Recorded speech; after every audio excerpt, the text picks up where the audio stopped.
Hello and welcome back to Born to Rant. I'm Brandon, and this week we're doing something a little different. We're taking a look back at 5 videos that I made in 2025 that just never took off the way that I'd hoped they would, even though they're all videos on movies that I love and I know have a sizable audience out there. And for some context, Born to Rant is still a very new channel. I posted my first video essay in early November of 2024, and the amount of success that I've seen this first year alone has been absolutely humbling to say the least. So thank you to all of you that subscribe, and even if you don't subscribe, thank you for watching. That being said, I am definitely still very new to putting out video essays, and sometimes my topics just don't connect. Maybe they get lost in the algorithm, or maybe the thumbnails just weren't eye-catching enough, who's to say? But I'm really proud of all of the videos I put out, and that's why today we're going to be taking a look back and shining some light on what I consider to be my 5 most underrated videos on the channel. And just so we're all on the same page, what I mean by that is specifically videos that have been uploaded for at least 1 month and have less than 20,000 views. And that's quite a wide net of criteria, and honestly the 5 movies we're going to be looking at are all a little different. But one thing that they all have in common is that they're all absolutely incredible movies in their own right, and they all play with genre in a really fun way. If it wasn't obvious before, this is going to primarily be a compilation video. And before we go any further, just a reminder that Born to Rant is a completely independent channel. I write, record, and edit all of my videos completely on my own. Basically, what I'm saying is that I do not use AI in the creation of my videos, and if that means anything to you, I'd appreciate it if you'd like the video and subscribe to the channel.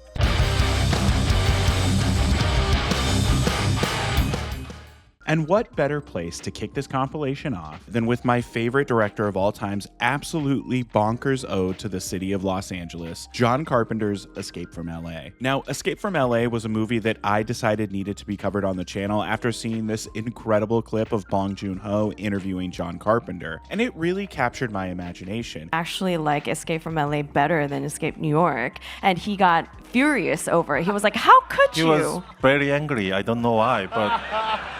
And while I don't necessarily agree with director Bong that Escape from LA is better than Escape from New York, I do think that the hate that LA gets is just way out of proportion. Sure, there are plenty of goofy things you can point to in LA that don't quite work or are maybe just a little too silly. But also, it's still just a fun movie. It's certainly not Carpenter's best movie, but it's definitely not his worst either. Okay, now let's really dive deep into Escape from LA.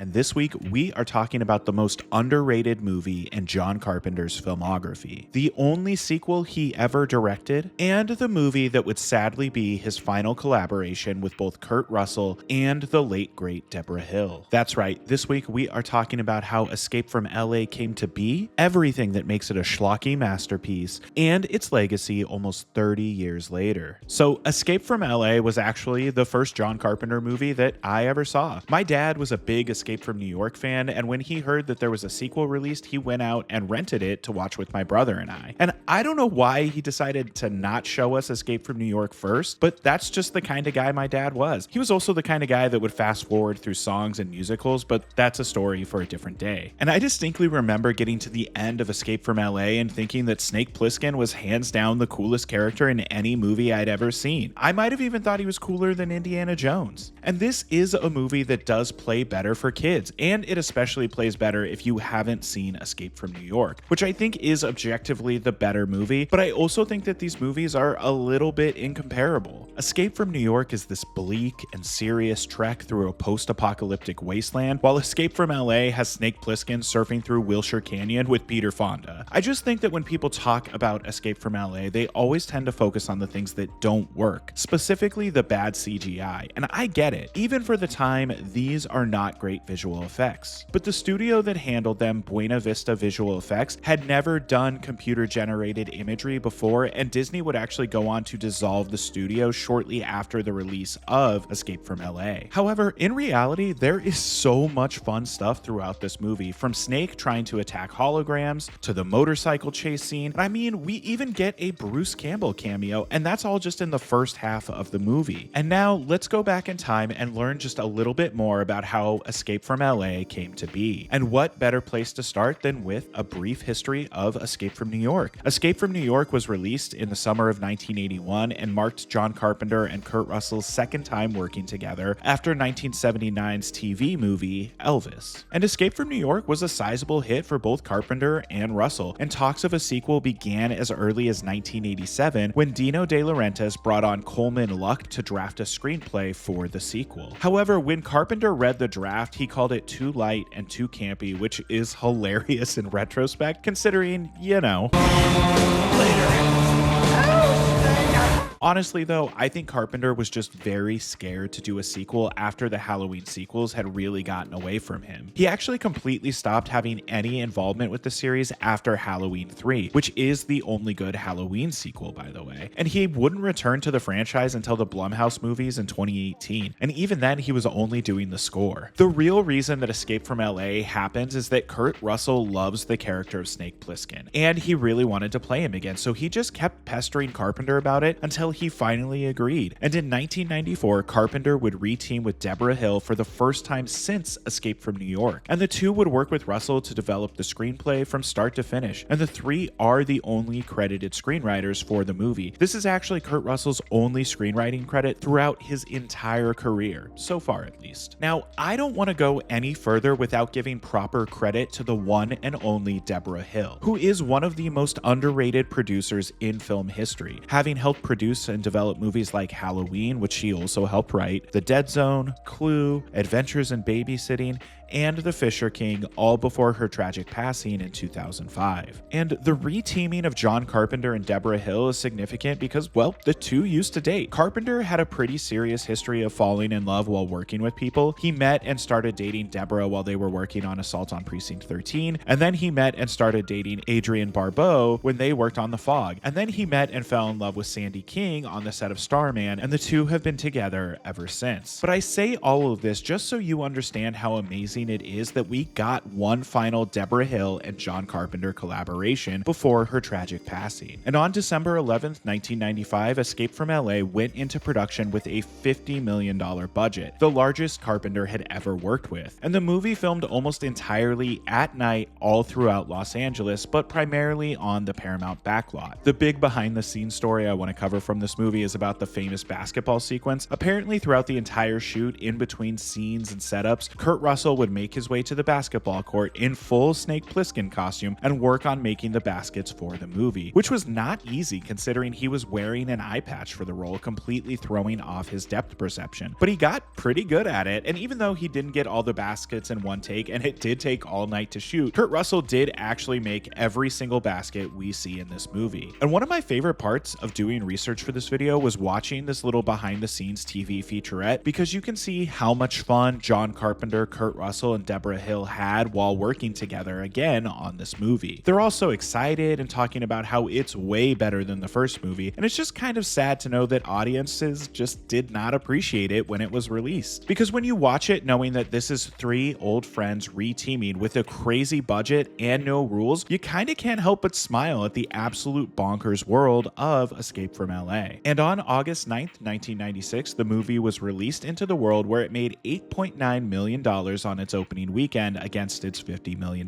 budget, and it placed third at the box office behind Jack and A Time to Kill. Supposedly, Escape from LA would go on to make a worldwide total of $42.3 million, but the only place that I could find this number was on Wikipedia, and the link to their source was dead, so take that number with a grain of salt. Either way, though, this movie was a financial disappointment for everyone involved, and critics didn't really care for this movie either, most of them pointing to the completely different tone found here than from Escape from New York, as well as the bad CGI. Most of them just didn't really seem to understand what the movie was going for. Except for noted villain of my commenters, Roger Ebert. That's right, the man who gave The Thing a bad review actually gave Escape from LA 3.5 out of 4 stars and called it, quote, a go-for-broke action extravaganza that satirizes the genre at the same time it's exploiting it. And look, I know that most people don't love this movie the same way that I do, but you know who does? Bong Joon-ho. I was actually inspired to make this video after after seeing this clip of him interviewing John Carpenter, where he confesses that he prefers this movie over Escape from New York. And the way that he and John Carpenter lit up when talking about it just had me dying to revisit it immediately. And with all of that out of the way, I think it's time that we dive deep into everything that makes John Carpenter's Escape from LA an awesome movie.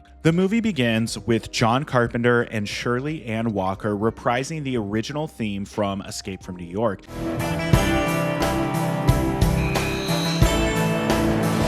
And of course, Carpenter's use of the Albertus font for the credits feels like a nice warm hug. And then we get some voiceover narration done by Kathleen Blanchard. So the narration lets us know that in the year 2000, Los Angeles was hit with a massive earthquake, completely cutting it off from the mainland of the United States. The president, played by Uncle Ben, Cliff Robertson, is elected to a lifetime term and turns Los Angeles into a prison. We're then transported to the far-off year of 2013, and Snake Plissken has been captured by the United States Police Force and is being brought to the prison of Los Angeles. Our proper introduction to Snake is absolutely perfect. We see the silhouette of Snake sitting in the back of the transport vehicle, surrounded by guards. He steps out and we zoom in to see that he's wearing his classic Snake Plissken outfit. And actually, this is the exact outfit that Kurt Russell wore in 1981's Escape from New York, which is pretty sick that he was able to get back into the same shape he was in 16 years earlier. And I love that his first line in the movie is, "Call me Snake."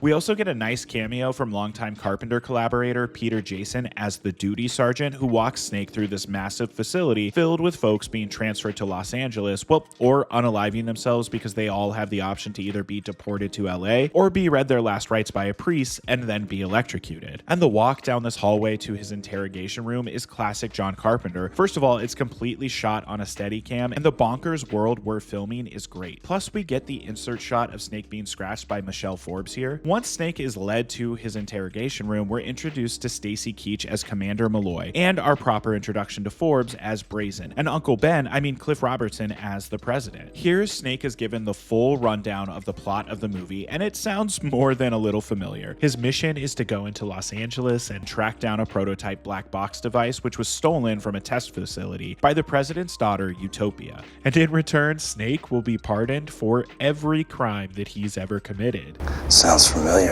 And the Utopia stuff feels like a very obvious reference to the Patty Hearst story. Here, Utopia has fallen in love with revolutionary Cuervo Jones, played by George Corofis, a pretty obvious stand-in for Che Guevara, and he's convinced her to steal this device and join him in LA. It's also really nice seeing AJ Langer here. I was never a big fan of My So-Called Life, but I do absolutely love The People Under the Stairs. So Snake is given his mission and learns that this time, instead of injecting him with an explosive device like they did in New York, they've actually already infected him with the Plutoxin 7 virus when Brazen scratched his hand, and he has only 10 hours to live before the virus fully infects and kills him. More on that later. After quickly trying to attack these three only to discover their holograms, he agrees to go on their mission, and Snake gearing up for the mission is great, although I do think taking him out of his classic costume in favor of the black leather trench coat was a big mistake. And guys, where do you think the tail on Snake's Cobra tattoo ends? So Snake is all equipped and ready to go, but not before he gets his last order to kill Utopia, and he tries to take out Malloy and Brazen, but they filled his first clip with blanks like a couple of jerks. So Snake gets into his ridiculous CGI submarine, and we get what is probably the third most mocked scene in the entire movie, as Snake makes his way through the part of Los Angeles that's underwater, which includes Universal Studios and Bruce the Shark. And look, there's just no getting around it. Yes, the CGI here looks absolutely terrible. Even by 1996 standards, this just doesn't look good. Once Snake lands in LA, he quickly meets Peter Fonda as Pipeline, and I really like that they gave Fonda these little acid rain scars on his face, just a nice little touch. Snake makes his way down Mulholland Drive, and we get the first needle drop of the movie, and I'm not going to call out all the needle drops, but I do have to call out that this first one is a song called 10 Seconds Down and is by Sugar Ray of all bands. Actually, the soundtrack for this movie is stacked with some great hard rock and nu metal, and even a little bit of hardcore. We've got Deftones, White Zombie, Tool, Pistol, Ministry, Orange 9mm, and even the one and only Civ. So Snake begins making his way through the city, and we learn that the first rescue team sent in by the president and Malloy have been killed, and we just see how grimy LA is in this world, and I like that Snake gets to casually shoot this dude while walking down the alley. Finally, Snake stumbles onto Sunset Boulevard, and this set, built by production designer Lawrence G. Paul, used 29,000 pounds of rubble to create the dystopian LA, and Gary B. Kibbe's cinematography really brings it all together with this 65-second tracking shot of Snake climbing down the embankment and walking down Sunset Boulevard. And actually, Escape from LA is the 5th collaboration between Kibbe and Carpenter, and Kibbe actually shot what I think is the most underrated movie of Carpenter's run in the 1980s, Prince of Darkness. Snake is now on Sunset Boulevard, and he sees Cuervo, Utopia, and the Black Box drive by as part of a parade, with Cuervo celebrating that he now has this MacGuffin and that he's ready to wage war against the United States. I actually love this entire action sequence. For my money, it's the best action sequence in the movie. It's just simply Snake on a motorcycle tricking people and kicking ass. Like, I can't decide what's better, him pumping the brakes after getting hooked with the chain, or him speeding up, forcing these two guys to shoot at each other, or is it him jumping into the bed of this moving truck and then breaking out and firing a shotgun? The entire sequence is just badass from start to finish, and it finishes with Snake telling these idiots that no one fires until the can hits the ground, but as soon as he throws it, he just guns all 4 of the guys down before they even have a second to figure out what the hell is going on. We then meet Escape from LA's version of Escape from New York's Cabby, with Map to the Stars Eddie, played by Steve Buscemi. How crazy is it that Buscemi did this movie and Fargo in the same year? One of the best reviewed movies of the year and one of the worst. You gotta love the range. So Eddie tries to sell Snake a map to make it through Beverly Hills, which Snake scoffs at. Big mistake, because once he's in Beverly Hills, he meets Valeria Galino as Taslima, who very loudly warns him not to make any noise, which quickly gets both of them kidnapped. And that leads directly to the cameo of Bruce Campbell as the Surgeon General of Beverly Hills. And I truly don't know what made Carpenter, Russell, and Hill think that only having this character in one scene was a good idea, but aside from the CGI, it's the biggest flaw of the movie. I mean, you've got Bruce Campbell here, and he is absolutely going for it. And then he's just out of the movie after this scene. And don't get me wrong, Snake and Taslima tied up and being inspected is one of the best scenes in the movie. It's creepy and weird and just overall bonkers, but we're in and out of there in about 5 minutes. After they make it out of the Surgeon General's house, Taslima and Snake continue making their way through LA, but of course, right as these two are starting to get close and we think something romantic might happen between them, Taslima is shot in the back by a group of kids working for Cuervo. As Snake makes his escape, Eddie shows up to save him, only to then shoot him with a tranquilizer dart about 2 seconds later, and Snake wakes up at Cuervo's place just in time to overhear one of Cuervo's goons give us all the exposition we need about the stolen black box. The device hooks directly to a defense weapon capable of shutting down every electronic device on the planet, though it's also programmable and can also target a single area, making it ideal for invading other countries and keeping things quiet. So now that Cuervo has the device and knows how it works, he goes on live TV and shuts down the capital of the US and threatens to shut down the entire planet unless the president and police deliver a helicopter to the Happy Kingdom by 5 a.m. that morning. We then cut to what is probably the second most famous sequence of this movie, the basketball scene at the LA Coliseum, and a quick cameo by our favorite stunt coordinator, Nils Allen Stewart. But the rules to the game are simple. There's a 10-second shot clock. Snake has to shoot and make a basket before the shot clock goes off, and he also has to take the ball back across the court for each new basket. And I love that these rules feel like something dumb kids would come up with out of boredom on the playground. Honestly, it kind of reminds me of the invention of basketball. Snake does make all 5 baskets within the 10-second shot clock, but Cuervo can't have the people looking to Snake as a hero, so he goes to shoot him. Snake makes his escape and creates a quick distraction to snatch the black box, where he then makes his way to the sewer, where both Utopia and Eddie follow him. And I love the lack of surprise but total heartbreak on Utopia's face when she realizes that Snake was not sent in to rescue her, but to rescue the black box and eliminate her. So then Eddie reveals himself, shoots Snake in the leg, grabs the black box and Utopia, and heads back to the service, where Cuervo is furious about the entire situation, and he tells Eddie to go bring him the head of Snake Plissken. Meanwhile, Snake gets washed out of the sewer and runs directly into Pipeline, and we get the most famous scene of the movie, with Kurt Russell and Peter Fonda surfing through Wilshire Canyon, and apparently Tony Hawk and Chris Miller were the stunt performers for this scene. As Snake and Pipeline are surfing, Snake sees Eddie driving down the canyon and jumps onto the moving car while surfing, and sure, this scene may look really bad bad, but in concept, it's kind of badass and no one can tell me otherwise. Once Snake takes over Eddie's car, the two are off to see Hershey, who's supposedly an enemy of Cuervo's and Snake's best chance of stopping him before he uses the device. And the reveal that Hershey is Pam Grier playing a trans woman is very funny and very 1990s, with Carpenter having lowered her voice by 2 full octaves in post. But she teams up with Eddie and Snake, and the group take these cool gliders through Hollywood to head to the Happy Kingdom in Anaheim. But before they take off, Eddie uses some of Hershey's nail polish to create a disc that looks exactly like the device. And Eddie and Hershey kind of reveal that the Plutoxin 7 virus isn't actually deadly, but the group fly through the air and somehow go 30 miles in only about 10 minutes, and this final fight sequence is just a great time. Just a full-on brawl with explosions and gunshots and everything you'd want in a movie like this. The fight choreography between Snake and Cuervo is also really well done. Like, I really buy that these dudes hate each other and are beating the shit out of one another. Once Snake, Eddie, Hershey, and Utopia make it to the helicopter, things really kick into gear, with Eddie shooting Cuervo and killing him, but not before Cuervo can fire one rocket directly at the helicopter, which incinerates Hershey and her men, while Eddie jumps out and Snake and Utopia barely escape, with each of them jumping out of the helicopter just before it crashes. Snake is then surrounded by the president and Malloy's men, who've already captured Utopia and what they think is the device, but is actually the duplicate made by Eddie. And I like that when Malloy and Snake have their little face-to-face moment, we get a little nod to Assault on Precinct 13, with Snake asking,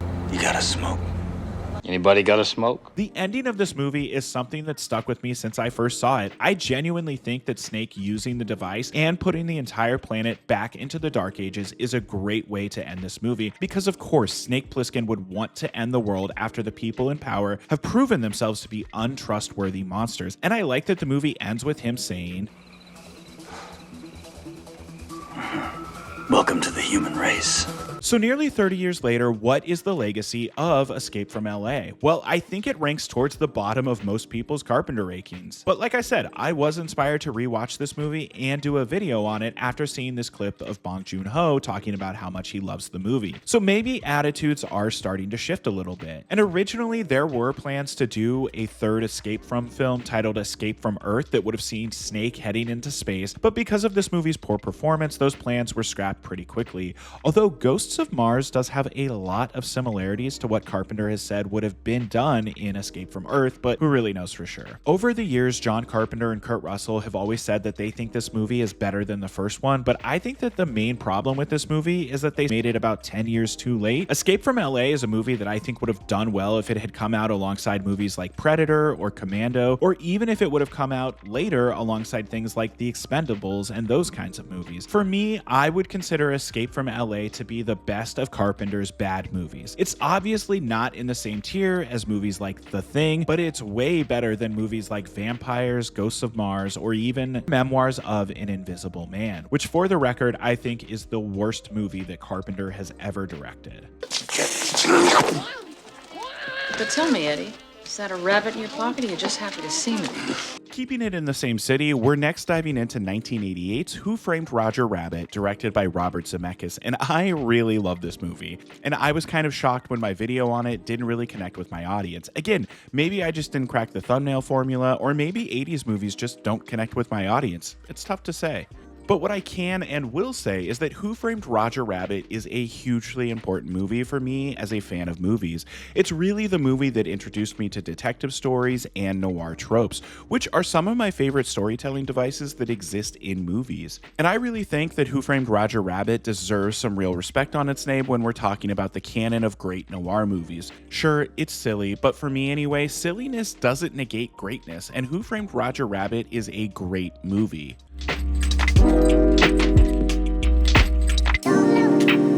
And I'm really not joking when I say that Who Framed Roger Rabbit is one of the best noir films of all time. It nails the aesthetic and all of the storytelling tropes. Now, is this movie more of a comedy than a straightforward noir? Sure. But in order to satirize noir films the way that Roger Rabbit does, shows that everyone who worked on this movie had a deep love and respect for the noir films of the 40s and 50s. And for me, if I'm being honest, my entire affinity for the noir and detective genre of storytelling can be be traced right back to Who Framed Roger Rabbit. This wasn't one I owned on VHS, but I remember it was on TV all the time in the 90s and early 2000s, and I would watch it pretty much every single time it was on. But Who Framed Roger Rabbit was the first time I saw a detective take on a case, only to discover that the case was just the building block to a much bigger story. But even the noir aesthetics aside, Who Framed Roger Rabbit is just an excellent movie. It's got everything you could want. Great writing, it looks incredible, some amazing performances, the in-camera work done to accommodate the animation still looks incredible today. It's hilarious, and it of course has one of the most traumatic scenes of my entire childhood. But before we get too deep into everything that makes Who Framed Roger Rabbit a masterpiece, let's go back and talk about how this movie came to be.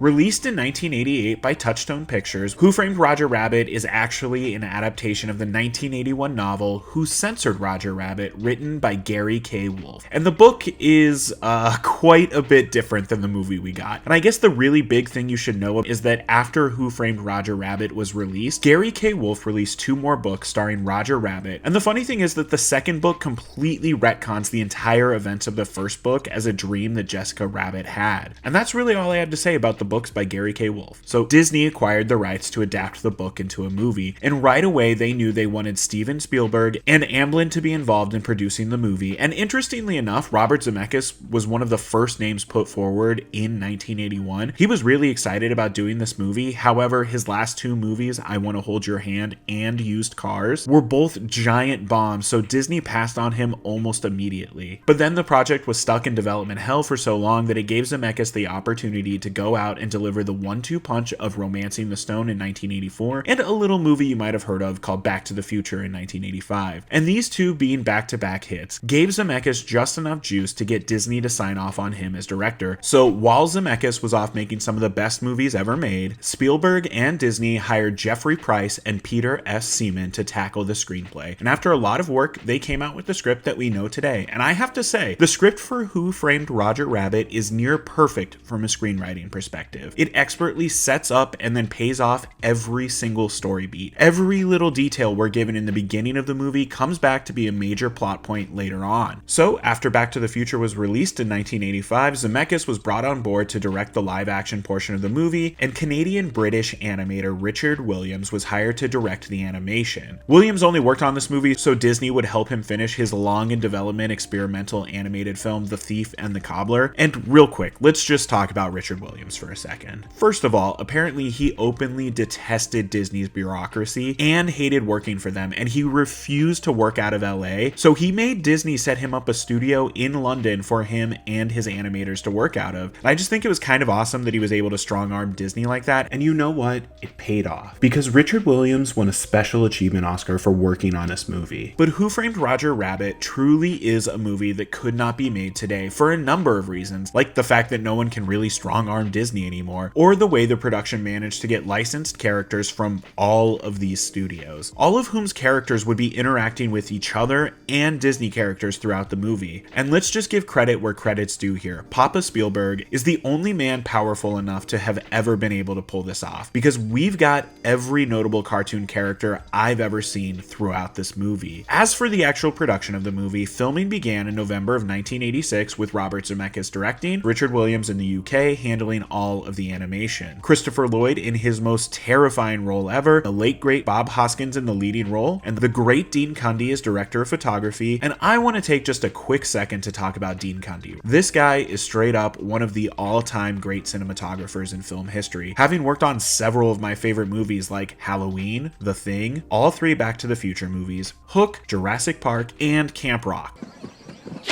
Okay, I've actually never seen Camp Rock, but Dean Cundey was actually the DP on it, and that's funny to me. But seriously, that list of movies only scratches the surface of Cundey's filmography, and I think some of his best work can be found right here in Who Framed Roger Rabbit, because when Cundey, Zemeckis, and Williams met with Disney, they gave them a strict set of rules to follow for fusing live action and animation, including things like not moving the camera, keeping the scenes evenly lit so that shadows weren't an issue, and having the animated characters interact with the the real world as little as possible. And the three immediately knew that these were the three rules they would need to break to make this movie successful. So the team went away and created this test footage, which is a tracking shot at night and features Roger Rabbit interacting with several items in the real world. And honestly, this test footage still looks pretty good. And Disney agreed and officially gave the green light to make Who Framed Roger Rabbit. And after almost 2.5 years of production and post-production, the movie was finally released into theaters on June 22nd, 1988, and it did very, very well, getting nearly universally positive reviews, go on to make $351 million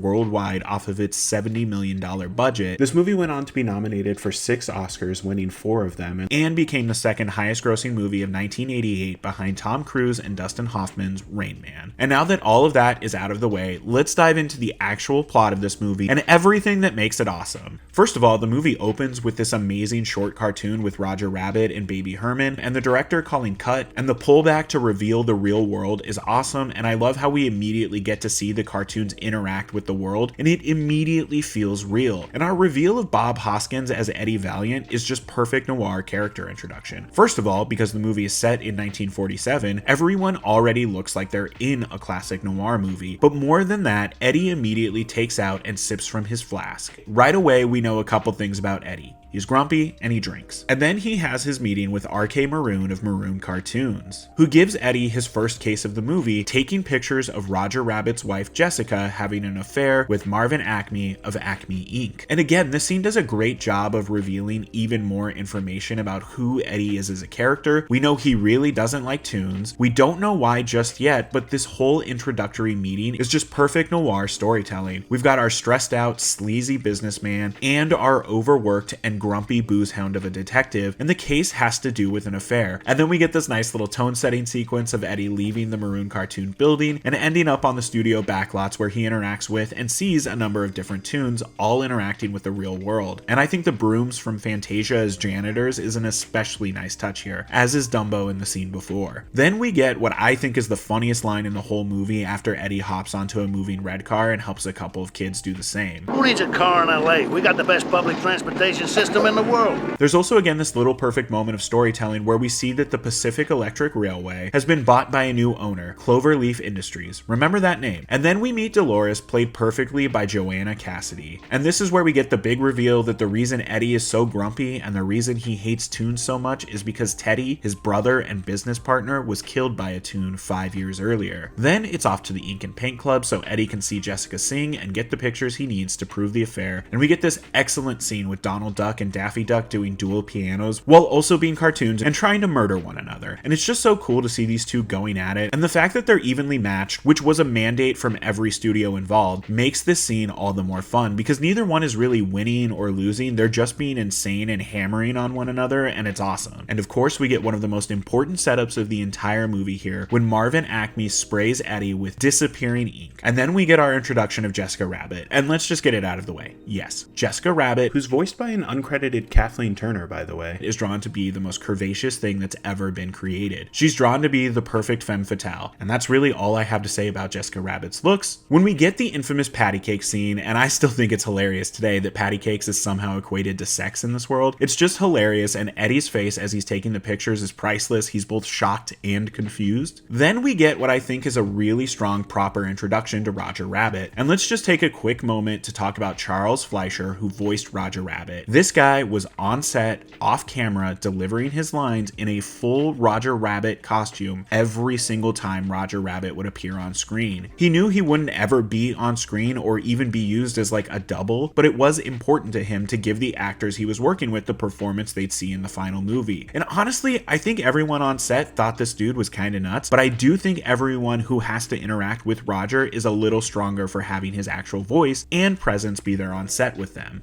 And remember what I said about this being a perfect screenplay? Here's where we first see Roger's reaction to drinking alcohol. The following scene with Hoskins returning to his office, where we see him looking over the other pictures he's developed from the camera he borrowed from Dolores, and we see the two of them and Eddie's brother Teddy on Catalina Island having a great time. It's just a really special moment that characterizes and humanizes Eddie. And then we get one of the best oneers in Zemeckis' entire career, as the camera tracks through Eddie's office and we see Teddy's side of the desk is untouched and covered in dust, and we see all these newspaper clippings that tell us that Eddie and Teddy were once big supporters of Toons and Toontown, but all of that went away when Teddy died. And this is where the main mystery of the movie kicks in. Marvin Acme has been murdered, and Roger Rabbit is the main and really only suspect. And from here we get the most traumatizing scene in the movie, and maybe the most traumatizing scene in any kids movie ever. So Christopher Lloyd's introduction as Judge Doom is perfect because of this scene. He's already menacing enough when he first enters the crime scene, but then he picks up this helpless little animated shoe and for no reason whatsoever opens up a vat of what he calls dip, which is made up of acetone, benzene, and turpentine, which are all paint thinners, and I still think that's legitimately one of the most clever things I've ever heard. But anyway, the scene is just a big bummer. It makes me feel very sad every time I watch it. Again, we see this poor shoe die on screen. We see the fear in its eyes as it's being dissolved by acid. And then just having it be a red shoe so that the running paint looks like blood is just a chef's kiss kind of traumatizing. Like, oh, you thought it was bad watching the shoe die? Now Judge Doom's hand is covered in the shoe's blood, but it's not blood, it's red paint. So this movie is still PG. And again, the scene is just straight up horrific. So we head back to Eddie's office, where by pure luck, he finds that Acme had a will in his pocket the night he died. And then we get what I think is the most visually impressive sequence of the entire movie. Roger, Eddie, and the Weasels all interacting together in Eddie's apartment. I mean, from the way Roger jumps up and down on the bed to the fact that the Weasels are all holding real guns, and I mean Roger spits out real water here. The technical aspects of shooting the scene must have been insane. Obviously, the use of motion controlled cameras helps a lot to ensure that every take has the exact same movement, but that doesn't take into account things like holding guns by fishing line at the correct height, or having to make a bed with no one on it still have the bed move in a way where it looks like someone's jumping on it. I just love this sequence, and I feel like it's the moment in the movie where the effects are really made to stand out. So Roger handcuffs himself to Eddie, and we're off to see Dolores at the bar, and her line about Eddie having a rabbit in his pocket is so stupid and funny. I really enjoy how Dolores was written overall. Her delivery is so dry, and every time she's on screen, I'm having a good time. And Roger's face when he slips out of the handcuffs and Eddie realizes what's going on reminds me of when my dog gets caught doing something he knows he shouldn't be doing. And I love that his rationale is that he had to wait to slip out of the handcuffs until it would be funny.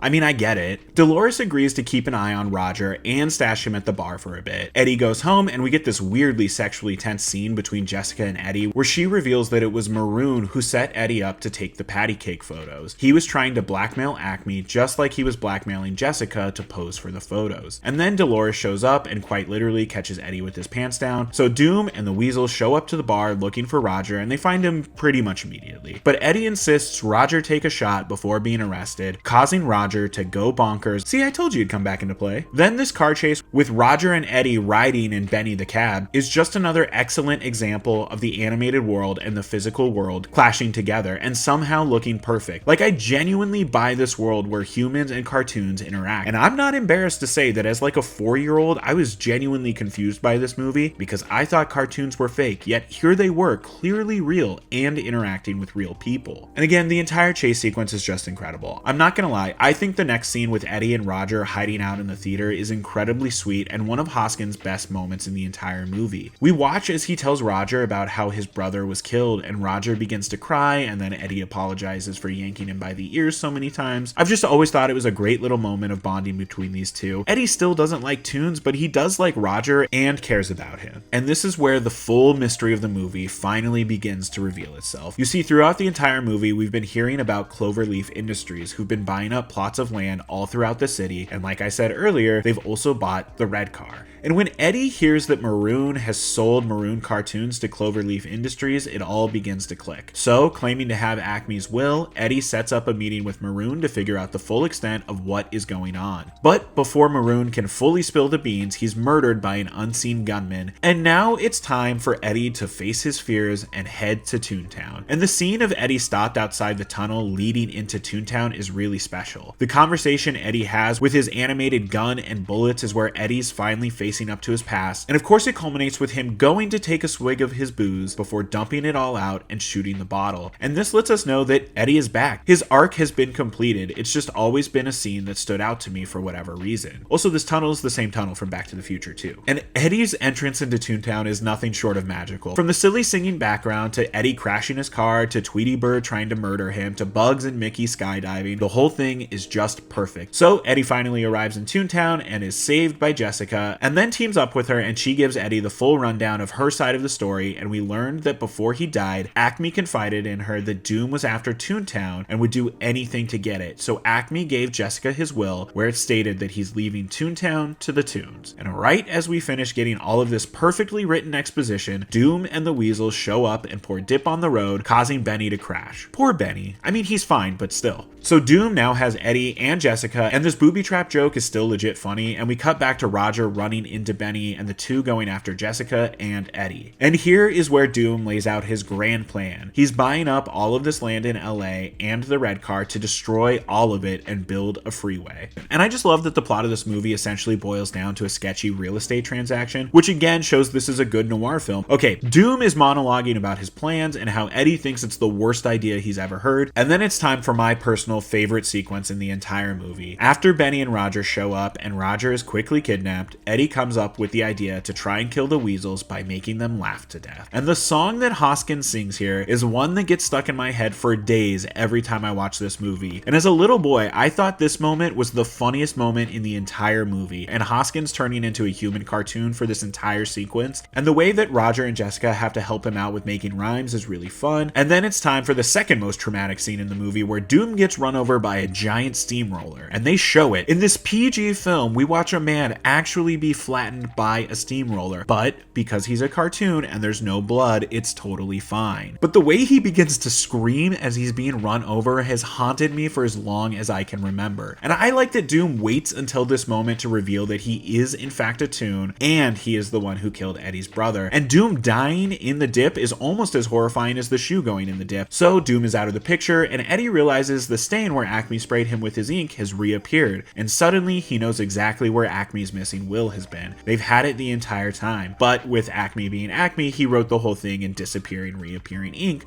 because jokes. So Doom is defeated, the Toons get to keep Toontown, and Eddie gets the girl and kisses the rabbit. What's not to love? Honestly, the ending of this movie is the only thing that keeps it from being a perfect noir movie. It's too happy, and the only person that dies is the bad guy. But overall, Who Framed Roger Rabbit is a nearly perfect movie. Like I said, it expertly sets up and pays off all of its beats. The characters are all written strongly, the dialogue is sharp and to the point, and again, the interaction between the live action and animated world is still mind-blowing to this day. So, 37 years after release, what is the legacy of Who Framed Roger Rabbit? Honestly, I think you'd be hard-pressed to find many people that would say it's not an absolute classic. It's a classic 80s movie, it's a classic animated movie, it's a classic noir movie, and a classic Zemeckis movie all at the same time. And I think a big part of that is because this was a kids movie that didn't talk down to its audience. Like, this is a smart movie and is somewhat sophisticated considering the co-lead is an animated talking rabbit. And I really do stand by my statement from the beginning of this video. Who Framed Roger Rabbit deserves its place in the Noir Hall of Fame right next to Double Indemnity and The Maltese Falcon. Jerome, never shy, pisses on command. Well, if we're hanging out in LA and dealing with murder mysteries, I suppose the next place to stop would be to talk about 1997's Gattaca, directed by Andrew Niccol. And this was actually a really different video for me to make because I don't have any real personal history with Gattaca. In fact, I watched it for the first time to make this video, and I absolutely fell in love with this movie. So much so that I watched it twice in less than 24 hours, both just to get a better feel for the story, but also because I loved the world of the movie so much that I couldn't wait to get back to it and hang out there. I think Gattaca is this really excellent blend of hard science fiction, noir, and retrofuturism that all work together to create a movie that's really unlike anything else that I've ever seen.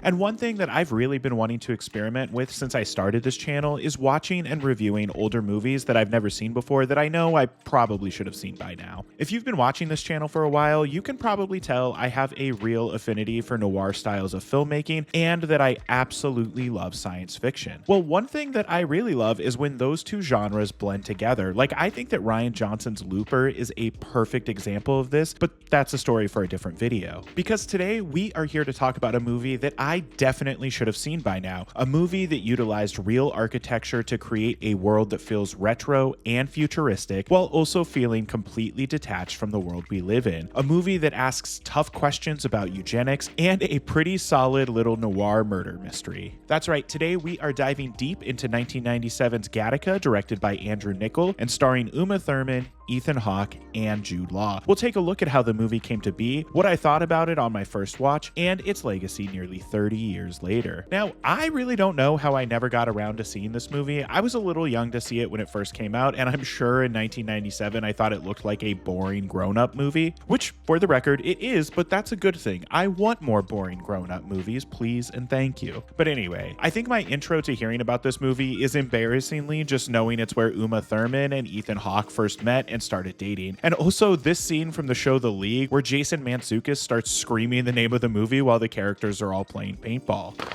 Gattaca! Did you say Gattaca? And it is kind of weird that I just didn't get around to seeing Gattaca until now. I mean, I love the movies it's clearly inspired by, like Blade Runner, Vertigo, and The Third Man, but somehow I just never got around to actually sitting down and putting it on. And I have to admit, putting Gattaca on for the first time, I was immediately bought into the world and the story it was setting up. And Ethan Hawke's character just immediately intrigued me. I like that we open on him as Jerome before cutting back and revealing his full backstory. It allowed me to really sit in this world and see where Jerome was at before having the rug more or less pulled out from under me. I am not Jerome Morrow.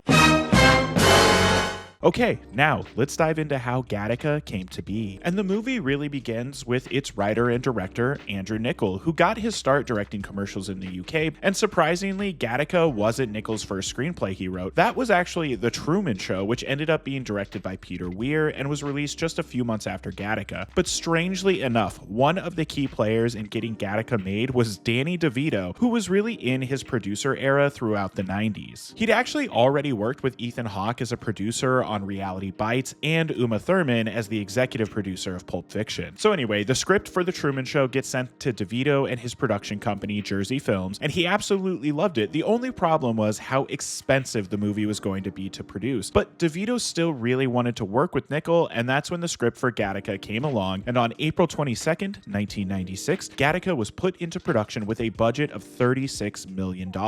As for casting, like I said, Ethan Hawke and Uma Thurman were already indie darlings at this point in their careers, and Jude Law was cast as a relative unknown, having only been in a couple small independent movies, primarily in the UK, up to this point. And the movie was shot all around California, with Frank Lloyd Wright's Marin County Civic Center standing in for the roof and a few interior shots of the Gattaca complex. There's also the CLA building at California State Polytechnic University, and these two massive arches seen here are actually the spillway of the Sepulveda Dam in Los Angeles. As far as behind the scenes stories go, Ethan Hawke and Jude Law would do their rehearsals on set as often as they could, really trying to make their apartment set feel real and lived in. But also in 2020, producer Stacey Sher told a great story about how the production needed a wave pool for the chicken sequence, and someone told them that if they put a forklift into an Olympic-sized swimming pool, they'd be able to use that to make waves that looked realistic. But it turns out that forklifts don't actually work underwater, which the crew only discovered after trying out this hack. So to create the waves that we see in the movie, Sher and every other able-bodied crew member got onto their stomachs with kickboards and made the waves the old-fashioned way. And before the movie was released, the team thought it would be fun to place this fake ad for genetically designed babies around the country, and were shocked when they received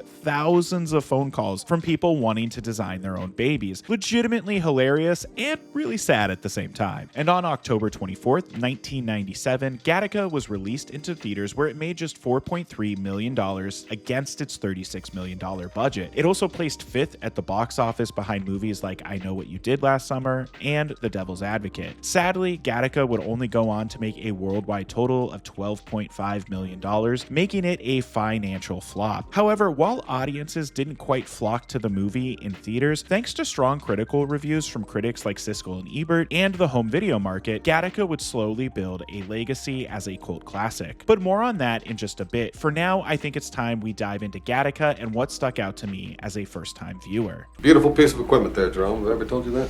Only every time I'm in here.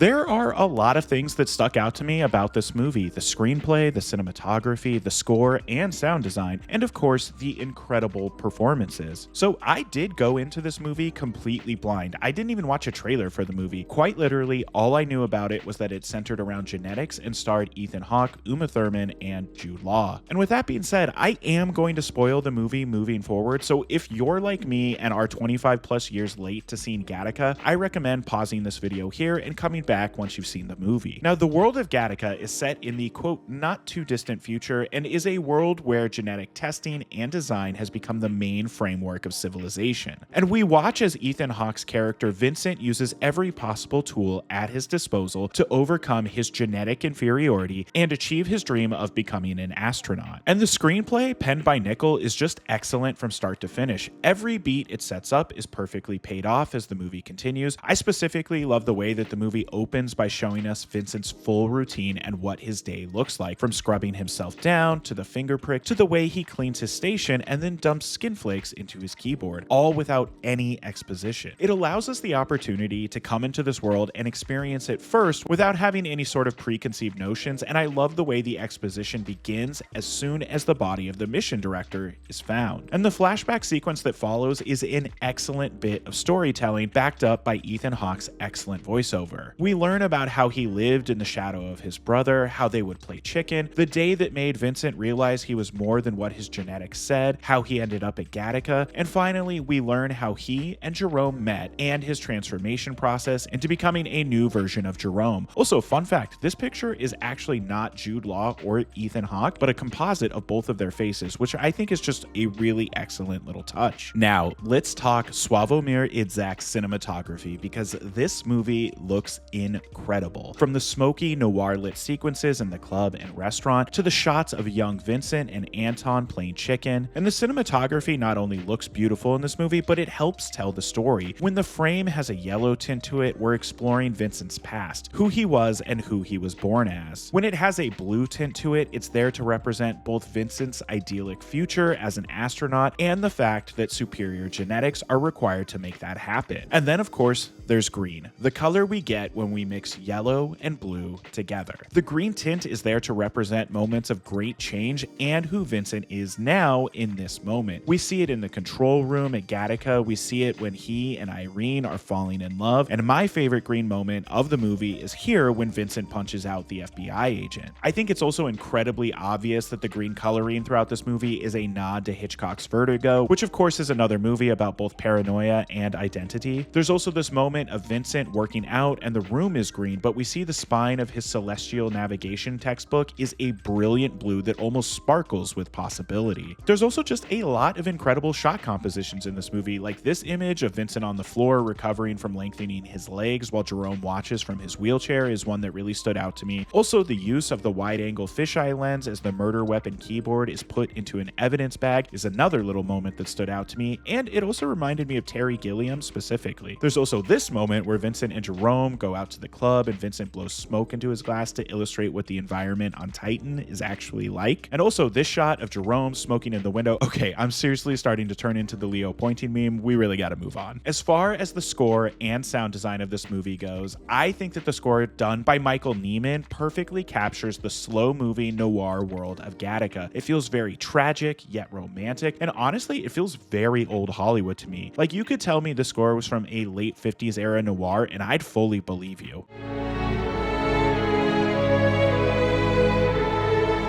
I also think this movie has incredible sound design, from the pricking of the needle at the turnstile to the sounds of the vacuums working to capture every bit of DNA that they can. But my favorite bit is that all of the cars in this movie are very old. Gattaca obviously has a very retro future style to it, but it's the fact that all of these old cars have been converted to have electric engines instead of running on gas. It's a very simple little bit of sound design, but I think it does a lot to really make this world feel real and lived in. As far as the performances in Gattaca go, I'm going to start with my favorite minor characters and we'll work our way up to the 3 stars. First, my 2 favorite Gattaca employees are Ernest Borgnine, who never explicitly admits to knowing that Vincent is a quote borrowed ladder, but we get these nice little moments in the beginning of them working together, and then later on when we see him trying to cover for Vincent by taking his cup and trying to dispose of his trash before the feds can get to it. There's also the company doctor, played by Xander Berkeley, who also seems to know that Vincent is a borrowed ladder, but never says it outright until the end of the movie, and his final line of the movie really is just the most subtle way to reveal that he's known the entire time.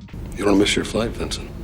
There's also, of course, the always wonderful Alan Arkin as Detective Hugo. And I love that he's the only person who actually seems concerned with solving the crime of the murdered mission director, and that he's the only one who's really concerned by the eyelash they found belonging to an invalid. And I don't know, he's Alan Arkin. He's just endlessly charming and fun to watch on screen. There's also Lauren Dean as Anton, Vincent's younger and genetically superior brother. And I really like how Dean plays Anton. He's very sure of himself, but also incredibly self-conscious. He and Arkin's character have a great back and forth because Anton technically outranks him, but obviously Detective Hugo is older and more experienced. He's the one that suggests they continue following the trail of the invalid eyelash that they found, and Anton just kind of goes along with it. But once Anton is convinced that the invalid in question is actually Vincent, his performance takes a huge step up. Like, I really love the look on his face when Vincent is first identified. It's pure shock and awe. Then of course there's the way he calls out to Vincent down the alleyway that just reeks of desperation, both a professional desperation but also a personal one. He has no idea what ever happened to his brother, and now he seems to be chasing him. But obviously Dean's standout moment as Anton is when he and Vincent finally confront each other and have their final game of chicken that sees Anton nearly drowning before being saved by Vincent. This is how I did it, Anton. I never saved anything for the swim back. As for our 3 leads, I mean, Uma Thurman as Irene is just absolutely flawless. Much like Vincent, her character suffers from a high risk of heart failure, and you can tell that she is embarrassed by that fact and feels it makes her lesser than her peers, which is why I find her arc so fascinating. Early on, she is suspicious that Jerome may not be all that he seems to be, and that her clue is the fact that he looks up and watches every single launch done at Gattaca. He's just too excited by this world and this life.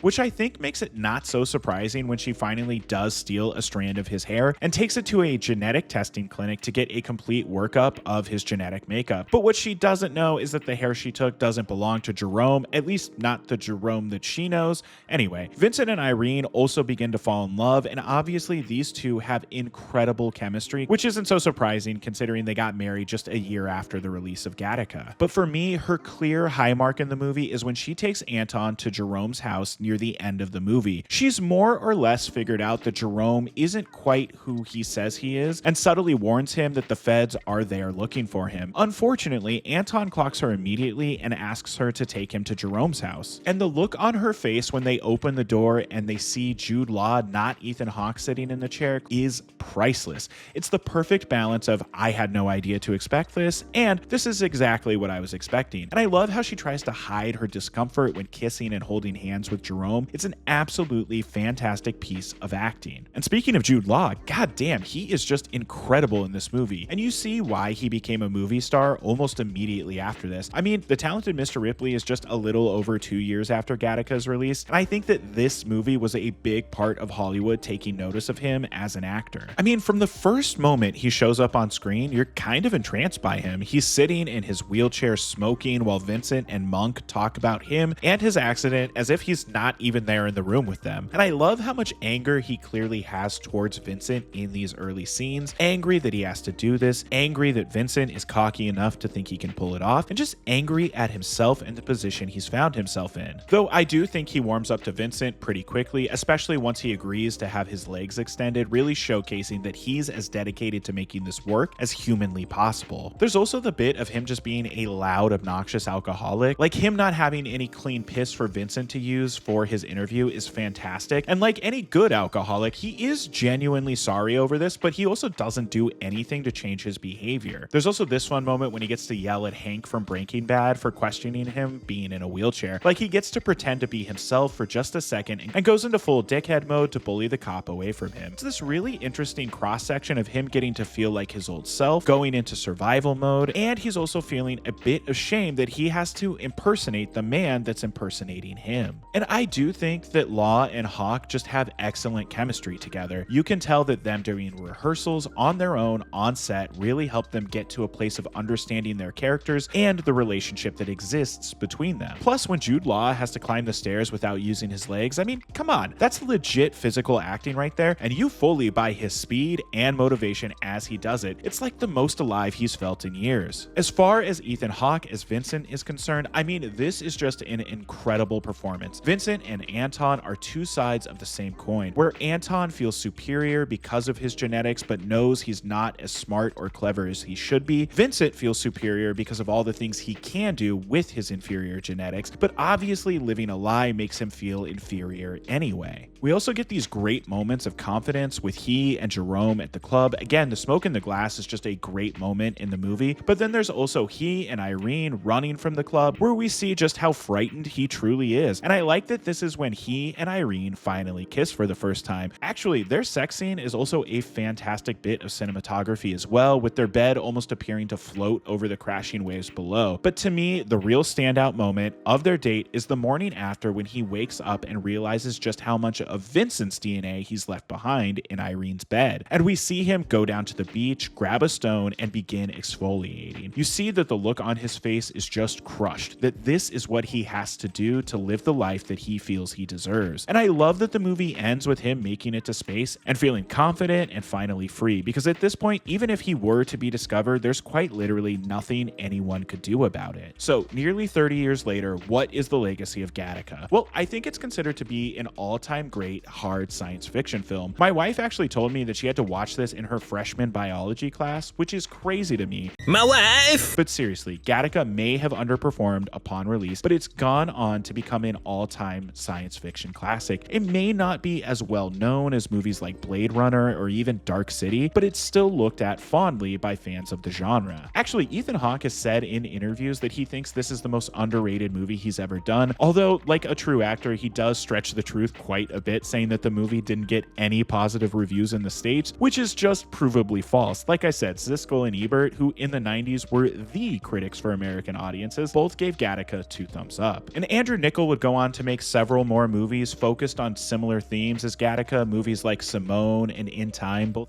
Called my ass. He's dead. We killed it. Fuck you! Okay.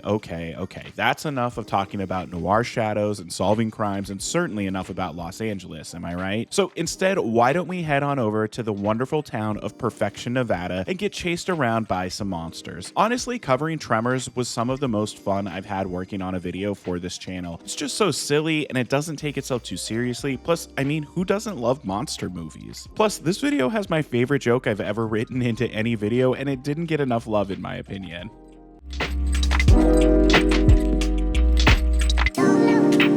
And this week, we are diving into one of the most fun monster movies of the 1990s. A movie that wasn't afraid to be silly while also trying to be scary. And the movie that gave us this wonderful moment of Kevin Bacon trying to use a hammer. That's right, today we are diving deep into 1990's Tremors, directed by Ron Underwood and starring Kevin Bacon, Fred Ward, Victor Wong, Finn Carter, Michael Gross, and everyone's favorite single mom who works 2 jobs, Reba McEntire. We're going to be taking a look at how the movie came to be, everything that's made it a cult classic, and its legacy 35 years later. So my history with this movie begins in kind of a weird place. Silverwood Theme Park in Idaho, because you see, there they have a roller coaster called Tremors. And I visited this park once as a kid in probably like 2001 or 2002, and I remember asking why it was called Tremors and was told, oh, it's because of this old horror movie about underground worms, and I was immediately intrigued by the premise. But it wasn't until a couple years later that I finally sat down and had the chance to actually watch Tremors. And when I did, I'm sure it was playing on USA or the Sci-Fi Channel on some random Sunday afternoon, and I remember just kind of being tickled by the entire movie. From the over-the-top performances to the giant animatronic worms and the setting of a small town all just captured my imagination. Tremors is a movie that I've had a fondness for ever since I first saw it. I wouldn't call it one of my favorite movies or anything, but I mean, it's just undeniably a good time. All of the characters are fun to hang out with, the setting is isolated and makes sense for the story, and I mean, this movie kind of looks incredible. And a big part of that is the fact that this movie actually filmed in the isolated town of Lone Pine, California, which is located about 3 hours outside of Los Angeles. Being outside of LA kind of meant they were on their own and could get away with pretty much anything they wanted, and it really adds to the uniqueness of this movie. You see, they're headed right for us. And the story of Tremors begins with these two guys, S.S. Wilson and Brent Maddock, who met their first day of film school at USC and became writing partners almost immediately. The idea for Tremors actually popped into Wilson's head in the early 80s when he was serving as an editor at a base for the Navy. And one day, while hiking and pole vaulting between boulders, he had the thought, what if something was underneath the ground chasing me and I couldn't get off this rock? And so he tucked the idea away for a rainy day. Cut to a few years later, Wilson and Maddock sell their script for Short Circuit, which became a sizable hit and had their agent asking for their next script. So Wilson dug out the Boulder idea, which he was calling Land Sharks at the time. However, that name was quickly changed because it shared a name with an SNL sketch, and the two writers also brought their friend Ron Underwood on board to consult, because at the time Underwood was working at National Geographic, so he had a lot of animal knowledge and was able to help Wilson and Maddock fill in some of the anatomical portions of the creatures that would go on to become the graboids. And at this point, Universal agreed to distribute the movie, and the team went and found themselves a budget of about $10 million, and Underwood was then hired to direct, and the casting process went underway. It sounds like nearly everyone in this movie was hired as part of casting calls, meaning just about everyone auditioned. In fact, the only person who didn't audition was Kevin Bacon, whose star power was in a weird spot at the time. He'd had a huge hit with Footloose in 1984, but then had several flops in a row, and Bacon has been very honest that he was not in a great place when he took the job to be in Tremors, thinking the monster movie about underground worms was completely beneath him and clearly meant his career was over. He's since really changed his mind about the movie, but I like how honest he's been that this was a rough shoot for him. The other great casting story involves the one and only Reba McEntire, who was really wanting to break into acting and wanted to audition for the movie. But initially Underwood was uninterested because at the time there were a lot of singers trying to break into acting, and he didn't want that baggage to be part of the movie's promotion. However, upon seeing her audition, he immediately apologized to her for being hesitant and then hired her to play Heather Gummer, because I mean, come on, it's Reba. Michael Gross was hired right as he was finishing up the final season of Family Ties. In fact, he began shooting Tremors the very next day after wrapping the finale of the show. Filming began in January of 1989 and lasted a full 50 days, and production took place entirely in Lone Pine and Darwin, California. And there are actually only two internal set pieces in the entire movie, Walter's store and Bert and Heather's basement, and both of those sets were built on location, not on a soundstage, so the team had to deal with the elements of the desert for literally every single scene in the movie. Which, strangely enough, on their first day of filming, they actually had snow they had to deal with, but then for the rest of the shoot, temperatures were routinely hitting well above 100 degrees, making everyone somewhat miserable on set. Although it really does seem like everyone had a great time working on this movie. This was a very old school kind of production. There's no CGI in the entire movie. Everything was done 100% practically, and the graboids designed by Amalgamated Dynamics just look absolutely incredible, and they built a fully operational 30-foot graboid for the movie, and several miniature and smaller pieces were also created to be used for close-ups and whatever else the production needed. As for behind-the-scenes stories, my personal favorite is that Kevin Bacon and his wife Kira Sedgwick were expecting their first baby any day while filming was going on, and so the team had to have a special phone line installed on set so that Bacon could be notified as soon as she went into labor. And on his very last day of filming, it finally happened and he had to rush to get out of there, but he made it just in time to see the birth of their first child, Travis Bacon. And here's a very random fun fact about Travis Bacon. I actually used to see him play guitar in a hardcore band called Sixes when he was going to college in Olympia, Washington. Actually, he and my wife have the same alma mater. My wife! Anyway, check out Sixes. Most of their stuff is now available on streaming and it absolutely rips. So after filming on the movie was complete, it went into a lengthy post-production process that led to release delays. It sounds like the biggest issue was after submitting to the MPAA, they received an R rating and Universal really wanted it to be PG-13 in hopes of reaching a wider audience. So they had to completely re-edit the movie and remove about 20 different iterations of the F word to get it down to PG-13, which is why we have some unique cursing throughout the movie like, We killed that mother humper! Come back! There were also issues with the score of the movie. Initially, Ernest Troost was hired to do the score. However, the studio found his score to not pack the punch they thought the movie needed, so Robert Folk was brought on board to rescore the movie. And the really strange part about all of this is that both scores are used in the movie. Troost's is a bit more Western and sounds like this, while Folk's is a bit more epic and adventurous and sounds like this. And on January 19th, 1990, Tremors was released into theaters where it was the only new release of the week, but sadly only managed to place 5th at the box office, making just $3.7 million against its $10 million budget. The movie would go on to make around $16.6 million, making it a mild disappointment for the studio, and pretty much everyone involved with the movie agrees that this was due to a fumbled marketing campaign, because horror comedies, especially at this point in time, were notoriously difficult to market, because do you market as a horror or as a comedy? But once Tremors hit the home video market, it exploded in popularity, becoming more than profitable and becoming the most rented video of 1990. And with all of that out of the way, I think it's time that we dive deep into Tremors and everything that makes it awesome. Be advised, however, there are two more mother humpers. The movie opens with Kevin Bacon as Val McKee and the late great Fred Ward as Earl Bassett waking up in the morning in the middle of the desert and arguing about coffee and who's making breakfast. And this opening scene does an excellent job of setting up the relationship between these two. Honestly, in my head, I kind of always thought that they were brothers, and it wasn't until rewatching for this video that I realized that is not the case at all. Plus, this opening scene really sets the tone and setting for the entire movie. Specifically, Alexander Krasinski's cinematography does an excellent job of showing us just how isolated of an area we're in. It's also just got this great naturalistic look to it because of the decision to shoot entirely on location. The sun is their main light source, and it really gives Tremors a unique look. As Val and Earl go on about their day, they start to argue about who they're working for next that morning, but on their way, they see the new grad student who's just moved to town out in the desert doing research, and well, we go on a little off-road trip because that's supposed to be a girl.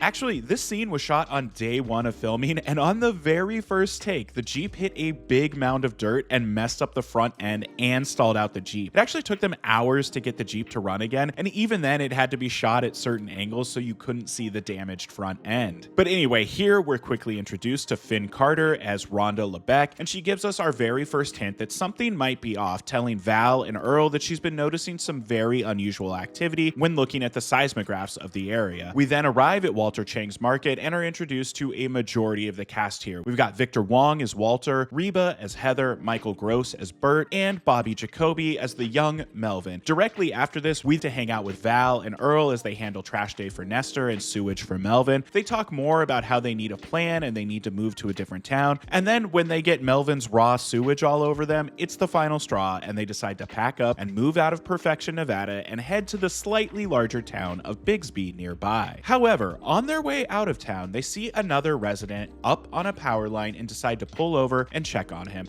And when they do, they find him dead and holding onto a gun. They call the town's new doctor, Jim Wallace, who confirms that Edgar here died of dehydration. Things then very quickly start to go off the rails, with the graboids attacking and killing the shepherd Fred and his sheep, as well as the construction workers working on the only road in or out of perfection, which leads to a rock slide and the rest of the residents being trapped in town. And of course, Earl and Val are the two that discover all of this, and upon finding the dead construction workers, they actually unknowingly are attacked by a graboid who grabs onto their truck. And I love that when they show back up to Walters and see the dead graboid hanging from their axle, Earl immediately whips his gun out. I also think it's hilarious that they sell the dead graboid to Walter for the high price of $15. Later that night, we get what I personally think is the scariest sequence in the movie, the death of Dr. Wallace and his wife. It's just genuinely kind of creepy, but also still kind of silly. Like, I like the way the tentacles are just kind of banging against the back window of the car here. Meanwhile, back at Walters, we get some exposition about how they're geographically isolated. It's then decided that Val and Earl will take Walter's horses and ride the 30 miles to Bixby for help.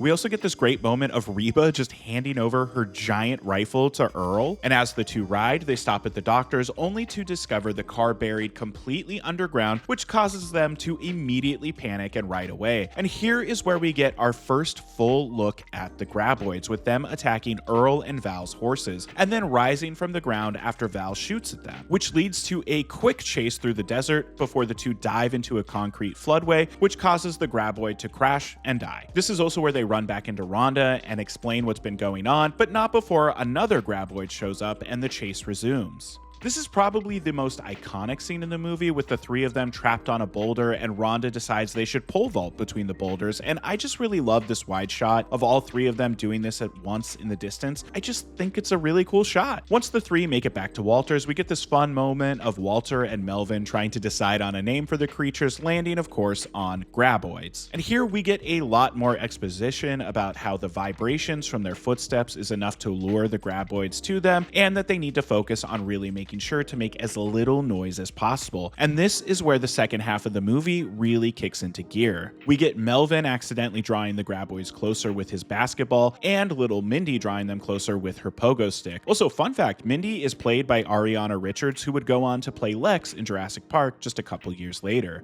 And thanks to the compressor on Walter's freezer here, the graboids are attracted to his storefront and break through the floor. And this is where we have to say goodbye to the great Victor Wong, who is sadly eaten here.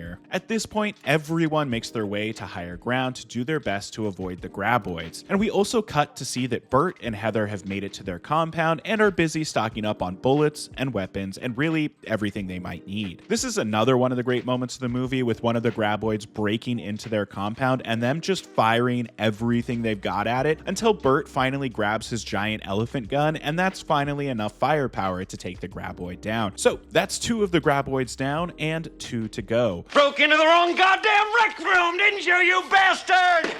Unfortunately, one of the remaining graboids takes Nestor out, which is the catalyst that makes our group of heroes realize they need an actual escape plan if they're going to survive. And that's when it's decided to take this massive tractor that's too big and heavy for the graboids to take down, hook it to a semi-trailer, and take everyone to the mountains so that they can climb out of the valley away from the graboids. And at first, this plan seems to be going very well. They get everyone on the trailer, no problem, and even make it to Bert and Heather's with no problem. However, these things are smart and set a trap for our heroes that causes the tractor to fall into a sinkhole, and all of our heroes have to scramble away to a nearby boulder for safety. And this final stand on the boulder is really fun. Bert and Heather have made several homemade pipe bombs out of Few household chemicals in the proper proportion. and they're successful at both hurting and forcing the graboids away, but only briefly. Earl then has the idea to try and get the worms to swallow one of the bombs, which does successfully take out one of the two remaining worms. However, the last one spits up the bomb at the last second, and of course it lands directly on top of the remaining pipe bombs, causing a massive explosion and leaving our heroes with just one final bomb, which gives Val a brilliant idea. He, Rhonda, and Earl lead the graboid away from the other survivors and towards the edge of a cliff, and right as it looks like our heroes are cornered, Val throws the bomb, missing the graboid, but The explosion is enough that it forces the graboid to panic and run right off the side of the cliff, and the death of the final graboid is one of the coolest moments of the movie. It just looks absolutely insane and cool, and the movie ends with Val and Rhonda finally kissing, because that's how movies are supposed to end, right? So, 35 years later, what is the legacy of Tremors? Well, it's one of the most popular cult movies of the 1990s. It's since even spawned 6 sequels and a spin-off TV show that ran for just 1 season. And actually, just a couple years ago, Kevin Bacon starred in a pilot for another Tremors TV show, but it was ultimately not picked up for series, although it sounds like Bacon, Wilson, and Maddox may make another attempt to get Bacon back into the role of Val and face off with some graboids. Tremors has also gone on to become a highly influential monster movie, with James Gunn even referencing it in his own horror comedy about evil worms, Slither. And Billy Crystal was so impressed with Ron Underwood's work on Tremors that he actually hired him to direct City Slickers, which would of course go on to become a giant hit. He would also go on to direct Robert Downey Jr. in the movie Heart and Souls, which is a movie that I grew up loving and will absolutely cover at some point on this channel. But overall, Tremors continues to be considered one of the best schlocky monster movies of the 1990s. It's created an entire fandom. Lone Pine, California now even has a little museum dedicated to the movie, and you can take guided tours of all the filming locations. Now, to be honest, this is the only Tremors movie I've ever seen, and I never saw the TV show either. But let me know in the comments if you guys would be interested in me covering more of the Tremors movies. I think that's something that could be really fun. Hey, so any of you guys going to that horror show on Saturday? I think it's called Mant. The guy who made it was on TV. What's his name? Lawrence Woolsey. Well, keeping in the world of monsters, I think that the last video I want to touch on is Joe Dante's 1993 love letter to movie theaters, monster movies, and William Castle. Talking, of course, about 1993's Matinee. And this is actually just one of 3 Joe Dante movies that I've covered on the channel so far, and it's the only one to not really perform the way that I'd hoped. But then again, I do think that Matinee is one of Dante's lesser seen movies. I mean, I didn't even see it until just a couple years ago, so I completely get it. But I really loved covering this movie. I think its blend of nostalgia, optimism, and love of pure schlock are all working together to create a movie that's just really special. Obviously, I'm a millennial, not a boomer, so I have no nostalgia for 50s monster movies or seeing them in the theater. But something about the way that Joe Dante captures this time and place at the movies just really captures my imagination as someone who loves going to the movies and loves the showmanship of the theatrical experience. And I really love movies, but you know what kind of movies I really love? Movies about movies. And that's why this week we're going to talk about one of the most underrated movies in that genre. A movie that manages to be an homage to William Castle, a period piece about the Cuban Missile Crisis, and a coming-of-age story all rolled into one. That's right, this week we are talking about Joe Dante's 1993 underseen gem, Matinee. We'll be looking at how the movie came to be, everything that makes it wonderful, and its legacy 30 plus years later. Now, Matinee is a movie that I didn't see for the first time until a couple of years ago. At the time, I was laid off and working on a screenplay about kids making a horror movie that I absolutely never finished writing. And I asked a bunch of my friends what their favorite movies about horror movies were, and Matinee came highly recommended. So I put it on knowing only that it was a Joe Dante movie about horror movies, and I was completely blown away by it. It's one of those movies that feels like a long lost part of my childhood. If I'd seen Matinee alongside stuff like Stand By Me or The Goonies, I think I would hold it in the same regard as both of those movies. Honestly, even now, I still kind of do think it's just as good as those movies. I just haven't seen it nearly as many times. There's just so much about Matinee that works. The setup of a military family being in Key West just in time for the Cuban Missile Crisis, John Goodman as Lawrence Woolsey being an obvious stand-in for William Castle. And if you don't know who William Castle was, he was a prolific horror director and producer throughout the 50s and 60s. He's mostly known for movies like House on Haunted Hill, The Tingler, 13 Ghosts, and Homicidal. However, William Castle wasn't just a filmmaker, he was a showman. He pioneered different types of viewing experiences in the theater like Emergo, Percepto, and Illusiono. Really, all these were little gimmicks to be used while the movie was screening. Things like skeletons flying flying over the crowd, buzzers built into seat cushions, and he even hired nurses to be stationed throughout the theater in case anyone quote-unquote fainted. And Matinee is just a total love letter to this type of theatrical experience, with the movie within the movie Mant using what's billed as atomovision that includes electric sparks, shaking of the building, and of course buzzers in the seat cushions. So with all of that out of the way, I think it's time we dive into how 1993's Matinee came to be. The story of Mant is based on scientific fact, on theories that have appeared in national magazines. The origins of Matinee begin with a man named Jericho Stone, a guy I could not find a picture of, but he wrote the original draft for the movie, and according to Joe Dante, it was a very different script from the movie we got. It was more of a fantasy movie where the theater was more of an imaginatory place where the neighborhood kids would pretend that the monsters from the movies were real and hiding around in the theater. However, pretty quickly Charles Haas was brought on board, and he'd already worked with Dante before on the bonkers script for Gremlins 2, the new batch, and Haas's revisions were so great that he actually has sole screenwriting credit on the movie, although he and Stone do share a story by credit, something that Stone was not too happy about. He actually tried to litigate through the Writers Guild to get co-screenwriting credit, but was unsuccessful because of how different the two drafts of the script actually were. And I have to imagine that Joe Dante had at least a small part in helping Haas with the screenplay, because Matinee plays out as almost a Joe Dante biopic, his version of the Fablemans,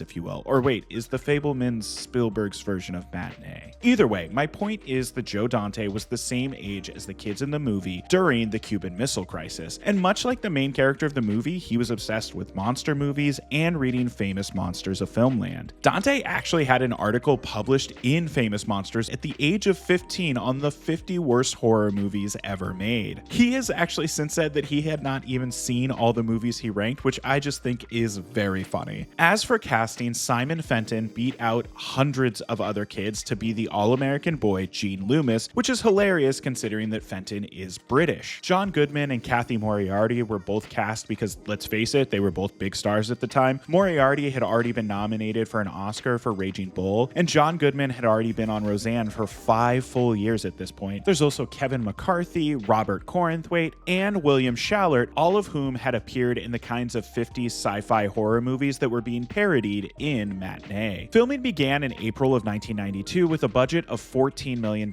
and the movie was filmed all around the state of Florida, including Key West, where the movie actually takes place. The movie theater in the movie is a mix of real location and sound stages. The exterior of the theater is actually the Strand Theater in Key West, and the theater actually still stands today, although it has unfortunately been bought by and turned into a Walgreens pharmacy, and that is pretty lame if you ask me. As far as behind the scenes stories from filming, the big one that I found is that about halfway through the filming of Matinee, the company that was financing the movie was forced to file for bankruptcy and close up shop. Now, at this point, Universal had already agreed to distribute the movie, so they'd already invested quite a bit into the production. However, when the original financiers of the movie closed up shop, Dante had to go to Universal and explain the situation and ask them to take over financing for the rest of the shoot, which Universal begrudgingly agreed to do. And on January 29th, 1993, Matinee was released into theaters where it made just $3.6 million against its $14 million budget, and placed 6th at the box office behind movies like Aladdin, Scent of a Woman, and Alive. And unfortunately, Matinee would go on to only make a worldwide total of $9.5 million, making it an objective failure for the studio. However, like pretty much every other movie that Joe Dante has ever made, it would go on to find new life on the home video market and become a cult classic for those that did see it. While Matinee may have flopped at the box office, it actually did very well with critics. Even noted villains of my commenters, Siskel and Ebert, both gave it 3.5 out of 4 stars and said that the movie was incredibly fun and joyful. And now, with all of the behind the scenes stuff out of the way, I think it's time we take a dive into 1993's Matinee and everything that makes it wonderful. Real general wouldn't say that. Shut up. I think the most appropriate place to start with talking about what makes this movie wonderful is with its opening scene, which introduces us to John Goodman as Lawrence Woolsey, and he's presenting a trailer for his new motion picture, Mant. This opening sets the perfect tone for the movie and really shows us who Woolsey is as a character. I already mentioned that it's supposed to be a stand-in for William Castle, but what I didn't mention is that prior to filming beginning, Joe Dante went out of his way to compile a dozen-plus trailers featuring William Castle to share with John Goodman for research. And when Goodman was given the compilation, he actually laughed out loud and said that he saw all of Castle's movies in theaters as a kid and he knows exactly how to play him. And he's completely right. He has the right level of charm and showmanship with just a hint of a knowing smile. They even pay a little homage to Castle here with the cigar smoking silhouette. We then pull out to reveal that this is a trailer playing in a movie theater, and we're introduced to Jesse Lee Soffer as Dennis Lumen and Simon Fenton as his older brother, Gene. And I really like this introduction and the way it shows their playful relationship. It's a very sweet big brother, little brother relationship. Gene loves to tease Dennis, but only a little bit, never letting it go too far. As the two brothers walk home from the movie, we get some of the best looking shots of the movie. Matinee was actually shot by John Hora, and it would sadly be his and Joe Dante's final collaboration together after having worked on Explorers and both Gremlins movies together. And I couldn't find anything about why these two stopped working together, so if anyone knows, please let me know in the comments. Once the boys arrive home, we're introduced to Lucinda Jenny as their mom, Anne, and we get a good vibe for the family dynamics here. They're clearly a military family that has been forced to move around with a lot of frequency, and they just moved to Key West within the past few months. And as Dennis sits and is watching TV, President Kennedy cuts through the TV broadcast to tell us all about the Cuban Missile Crisis, which I'm not going to get into the historical side of this movie, but if you don't know what the Cuban Missile Crisis was, it's one of the closest calls we've ever had as far as worldwide nuclear war is concerned. And that sense of uncertainty and dread really permeates throughout the rest of the film and is constantly being felt. In this interview I watched with Joe Dante, he talks about remembering this weekend vividly and thinking that the world was actually going to end because of this. So, you know, some real scary stuff. We then cut to our proper introduction of Woolsey, as well as our introduction of Kathy Moriarty as Ruth Corday, his girlfriend and partner in crime. And the best part of this scene is Woolsey trying to come up with a name for a movie about an alligator man or woman. She-gator, gator gal, galligator. Plus, there's also this great moment where the gas station attendant asks for an autograph, only to reveal that he thinks that Woolsey is Alfred Hitchcock. Thanks, Mr. Hitchcock. It's then back to Key West as Gene goes to school and we're introduced to Omri Katz, and isn't it crazy that this is only like 6 months before he shot Hocus Pocus, and yet he looks like 5 years older in that movie? Also, Joe Dante had already worked with Katz a few years earlier when he directed 5 episodes of the TV show Erie, Indiana, which Katz actually starred in. Anyway, Gene inadvertently starts to make friends at school, only because the kids at school know his dad's in the Navy and they think he might have intel on what's actually going on. And they invite Gene to eat lunch with them, which leads to this great moment of the previous military kid being turned away from the table. And I really love this face that Gene makes when the kids at the table start talking about monster movies. It's so clear that he's excited to hear them talking about something that he actually cares about, and it's clear that he never really gets to talk about his passion for monster movies. Later on, while at school, we also get this nuclear bomb drill that introduces us to Lisa Jacob as Sandra, and she's yelling about how ducking and covering won't actually save anyone from anything. And I mean, she's not wrong.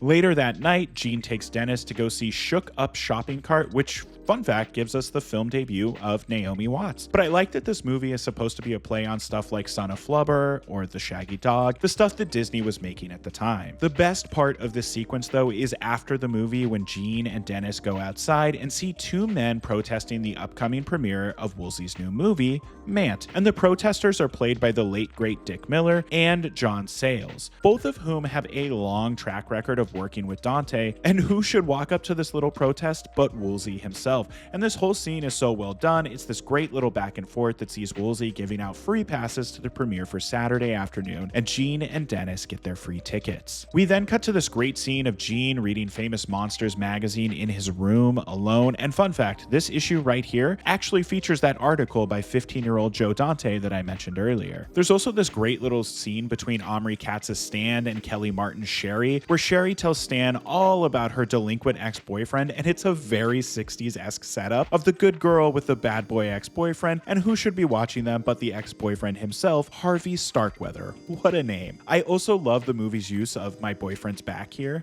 My boyfriend's back and you're gonna be in trouble. After school that day, Harvey actually confronts Stan and tells him that his date with Sherry is canceled, and he has to make up a reason to give her, and him calling Sherry to cancel is a great, cute little moment as well. While Stan is dealing with Harvey and Sherry, Gene runs into Woolsey and tells him that he actually recognized the two protesters from the night before, since they had previously been in other movies that Woolsey had produced. And the two hit it off and begin a nice little friendship. We're also introduced to Howard, the theater manager, who was played by longtime Dante collaborator Robert Picardo, and his portable radio that he keeps on the news at full volume at all times, and the great running bit of Woolsey grabbing it out of his pocket and turning it off. I also love this little bit of Woolsey and his crew hooking up the motors to the seats to buzz them during the movie, which is an exact bit that William Castle used for his movie The Tingler. Later that night, Harvey finds himself at a bar and runs into Dick Miller and John Sayles and attempts to steal one of their wallets, only for them to catch him and mess with him immediately. And I like that it ends with them telling him to go straight and get a real job because he's clearly bad at being a criminal. Cut to him in an ant costume backstage at the theater, now ready to work for Woolsey as part of the Atomovision that Mant is to be presented in.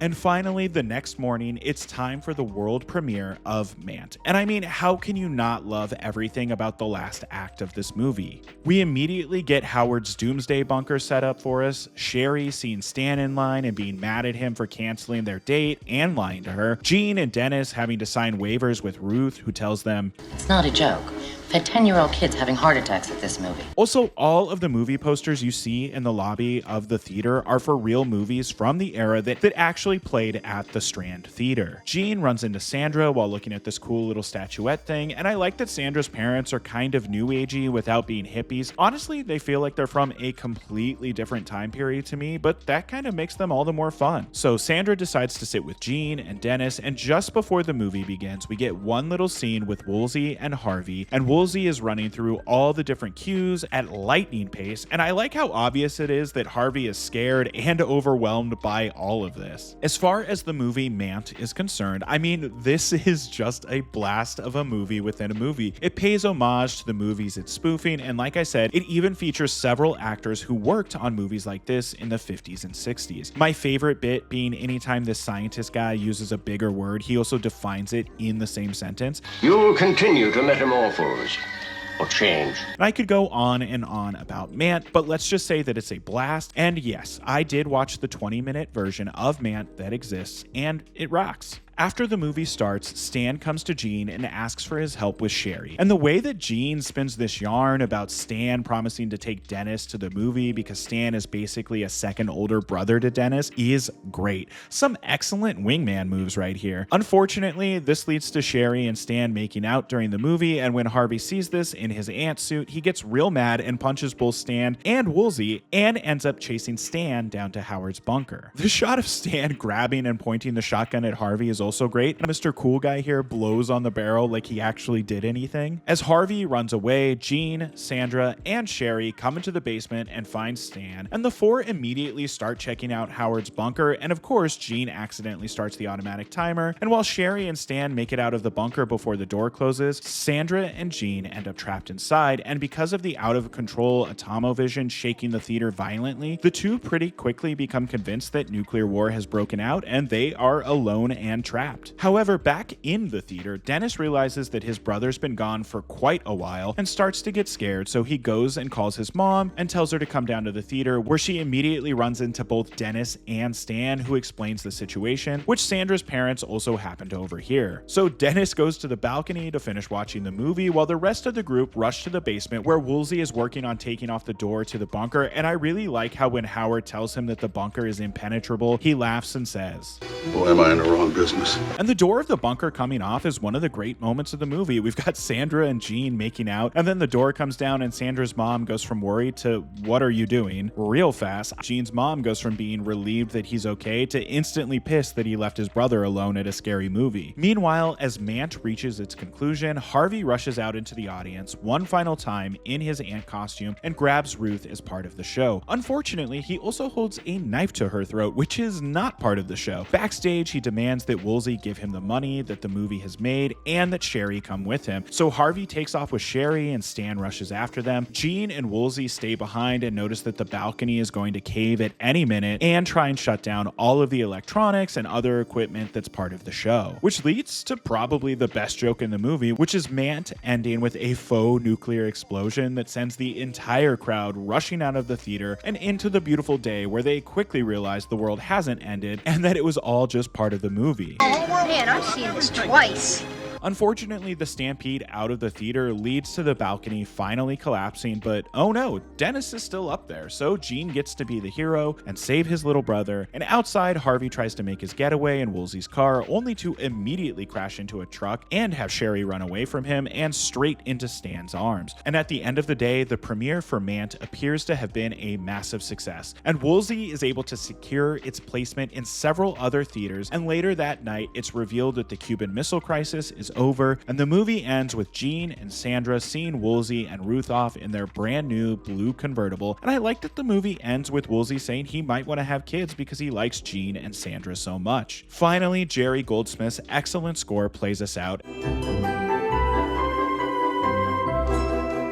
And I mean, what can I say about Goldsmith and Dante working together? The two just completely understood exactly how to work together and make pure gold. So 30 plus years later, what is the legacy of Matinee? Well, unfortunately, I think it's more or less forgotten. It's not a movie you hear get brought up very often, although Shout Factory did just issue it on 4K last year, and it seems to have done pretty well through that release and label. But this is one of those movies that if you've seen it, you probably have some fondness for it. Even if you don't think it's the best movie ever made, at the very least you'll think it's pretty cute. Realistically, I think that Matinee's legacy really boils down to being a love letter to a bygone era of the theatrical experience, where there was more of a focus on showmanship and more of an emphasis on live theater and live theatrical tricks. As far as where Matinee sits in Joe Dante's filmography, I think it's going to rank in different spaces for different people, but personally, I'd rank it pretty high. Certainly above The Howling, and maybe even my beloved Small Soldiers. Honestly, it feels like it could fit right in between Gremlins and Gremlins 2 for me. Maybe? I don't know. Don't make me choose. And if you've made it this far into the video, thank you for watching. It truly means the world. And as always, a very special thank you to my supporters over on Patreon. You all keep this channel running. In fact, Tremors was actually picked out for me to cover by my patrons. So if you'd like to join the Patreon, there's a link in the description below. Patrons get early ad-free access to videos, access to an exclusive Discord server, and like I said, they get to help me choose what movies to cover on the channel. Born to Rant is a completely independent channel, and I'm just getting started. So stay tuned as we cover more of your favorite movies every Thursday at 7 a.m. Pacific time. Okay, thank you. Bye-bye.